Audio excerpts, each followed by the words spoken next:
derechos como pueblos indígenas, como pueblos afrodescendientes, como pueblos campesinos, también les planteaba que dentro de la trenza había un tercer gajo de esa trenza, que era el enmarcamiento de derechos humanos. Y digamos que planteamos de manera genérica, o les planteé de forma genérica, como ese enmarcamiento, ¿qué significa?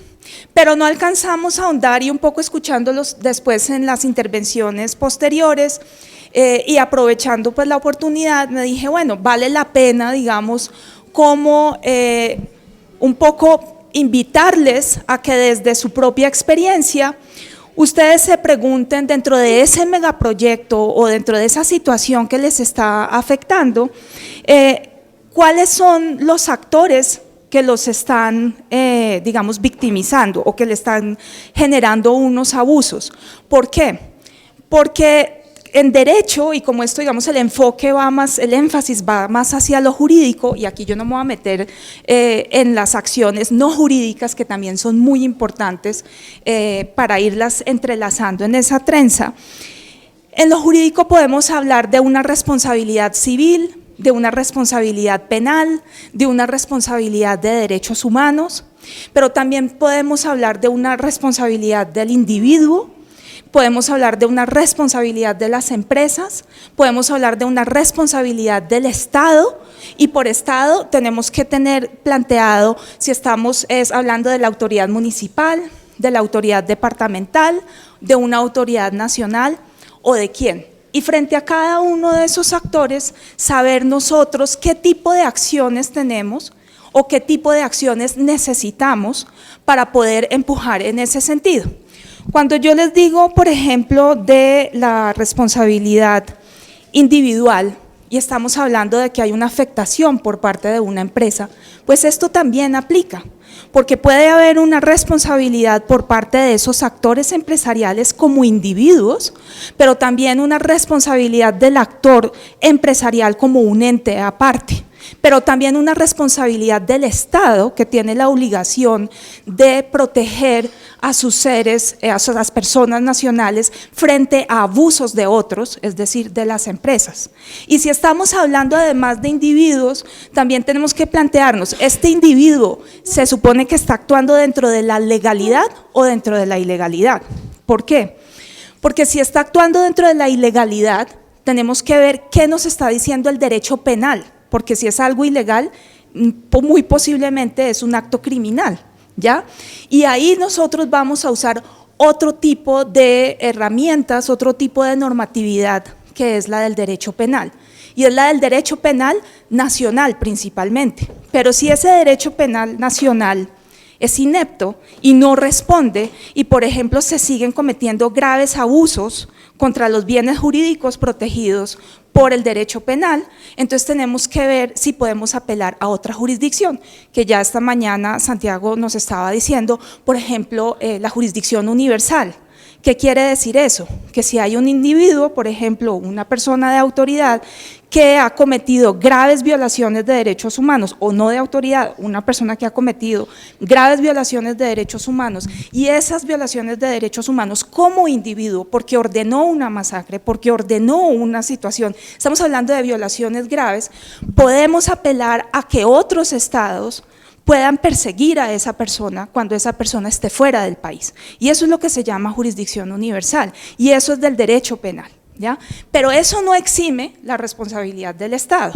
Y por eso era tan importante lo que nos estaba explicando Santiago antes, que en el derecho internacional de los derechos humanos, cuando estamos hablando de la responsabilidad de los estados, necesitamos haber agotado todos los procedimientos internos. ¿Qué quiere decir eso?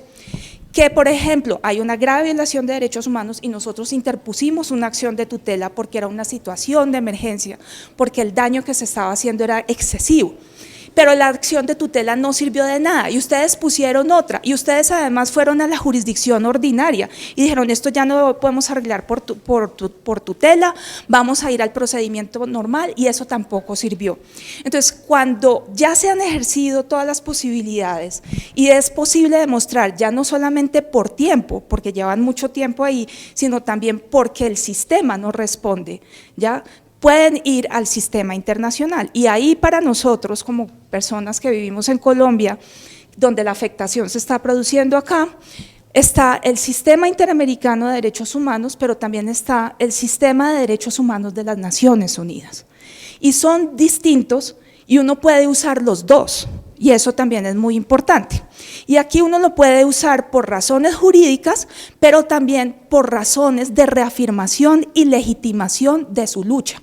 Es decir, en estos sistemas también vamos a ver que hay unas acciones que son de urgencia, de emergencia, y otras acciones que son a más largo plazo, que es como el caso que nos contó Santiago esta mañana, que desde el 90 la comunidad del pueblo indígena está ahí y entró con la acción, y eso hay que hacerlo.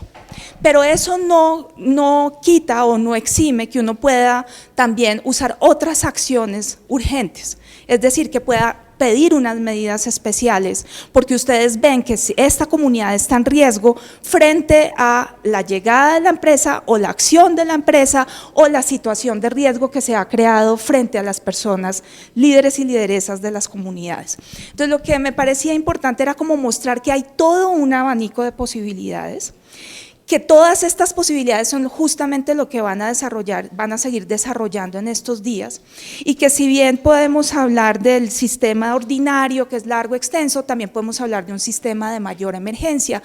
Incluso la Defensoría del Pueblo también puede tomar medidas de emergencia. Una acción de tutela es algo que es para responder ya, porque hay un daño frente a un derecho que es fundamentalísimo y necesita ser protegido, pero también hay otros sistemas a los que hay que se pueden usar. Dentro del sistema de las Naciones Unidas también hay otra gama de posibilidades, y es muy importante usar todas estas posibilidades, porque entre más usemos, más grande, más gruesa está nuestra trenza, más se conoce la situación, más preocupación se genera, más periodistas pueden estar interesados en ir y conocer qué es lo que pasa, más visibilización, y en esa medida, digamos, se pueden afianzar las estrategias. Por ejemplo, solamente para darles un ejemplo, tanto la Comisión Interamericana de Derechos Humanos como el Sistema de las Naciones Unidas de Derechos Humanos tienen una relatoría especial para personas defensoras de derechos humanos. Y cuando hay una situación de urgencia, ustedes pueden escribirles y pedirles que hagan un pronunciamiento, y muchas veces lo hacen públicamente, pero muchas otras veces también hacen ese tipo de llamamiento al Estado de manera privada. Es como un sobreaviso. ¿Y qué significa eso? Que ustedes van engrosando también las posibilidades de probar posteriormente la afectación causada y la responsabilidad de los actores implicados. Y por otra parte también decirles que las empresas también tienen responsabilidades de derechos humanos, y que cada vez hay mayor presión a nivel internacional para que las empresas logren al menos demostrar de alguna manera que tienen un compromiso en este sentido, y muchas empresas cada vez se dan más cuenta de que la estabilidad de su propia operación depende también del respeto de los derechos humanos de las personas afectadas, y han creado dentro de muchas de las empresas y entidades financiadoras mecanismos específicos donde ustedes también pueden poner quejas. ¿Ya? Entonces, yo no sabría, digamos, acá hay una gran gama de problemas, pero dentro de eso investigar si esa empresa tiene o no un mecanismo de quejas, y si se usa, tener la constancia de que se usó y si fue o no efectivo. ¿Por qué? Porque ustedes van a demostrar que ustedes han hecho todo lo posible, y que por la otra parte los actores que los están afectando no han hecho nada para respetar o proteger los derechos que están siendo afectados. Entonces, por eso me parecía importante como poder mostrar que hay todo un abanico de posibilidades. Obviamente tengo solo 5 minuticos, pero es para decirles que es muy importante explorar todos los actores y qué posibilidades, qué tipo de regímenes o qué tipo de normatividad y de institucionalidad puede ser útil para nosotros plantear las preocupaciones que tenemos y exigir una respuesta a esas preocupaciones. Ahora, yo les voy a poner el ejemplo nuevamente de Berta Cáceres, quien antes de ser asesinada, los 15 días antes de que se ocurriera su asesinato, ella interpuso 30 acciones judiciales por amenazas contra su vida. Entonces, claro, todo el mundo dice, pero eso fue perdido porque la mataron. Ella sabía la ineptitud del sistema, ella sabía que estaba en una situación de desprotección, pero esas 30 acciones judiciales son una prueba directa de la responsabilidad del Estado y de las personas que ella misma acusó dentro de estas acciones judiciales. Nuevamente, Berta Cáceres, una mujer indígena del pueblo Lenca, vio que el proyecto DESA, que le estaba afectando la hidroeléctrica al río Blanco, era un proyecto financiado por el Banco Mundial. ¿Qué hizo ella? Averiguó que el Banco Mundial tiene un mecanismo de queja. ¿Y qué hizo ella? Esto no lo tiene tampoco que hacer uno con el mega abogado. Todo eso es información pública, pero por eso les digo, es muy importante saber cuáles son los actores implicados. Entonces ella se sentó con sus compañeros y pusieron una queja y entonces no le respondieron y puso otra, y eso es lo que de alguna manera en términos académicos uno llama el activismo judicial. ¿Y qué pasó? Que el Banco Mundial se retiró al final porque escuchó lo que ella estaba diciendo frente a las Naciones Unidas, frente al sistema interamericano que le dio medidas de protección, frente a la radio, frente a otros escenarios no jurídicos, pero que en ese sistema jurídico le funcionaron. Y por último, lo que también, digamos, en ella, en su comunidad y en su contexto, lo que hicieron fue fortalecer el sistema jurídico lenca, claramente hipergolpeado, muy afectado pues por toda una situación histórica muy delicada, y también por una situación de división empresarial, pero aún así ella llamó a lo que se llamaban los consejos comunitarios.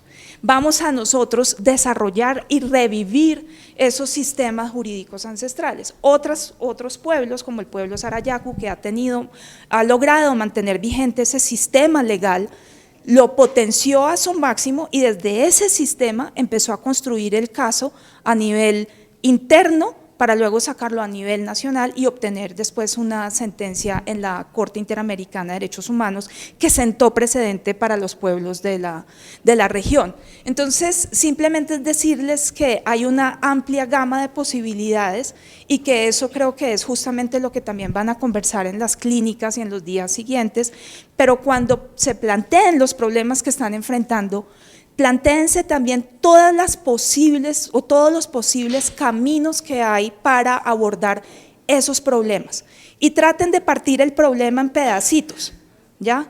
Para poder así avanzar con este problema que falta, no nos están respetando el consentimiento o la consulta, entonces ese es un tema, no nos están respetando el tema de la autoidentificación como pueblo afrodescendiente, ese es otro tema, entonces pártanlo por pedacitos para poder ir navegando los distintos sistemas en paralelo y poder ir engrosando esa trenza, pero lo dejo ahí por razones de tiempo, pero podemos seguir conversando más tardecito. Muchas gracias.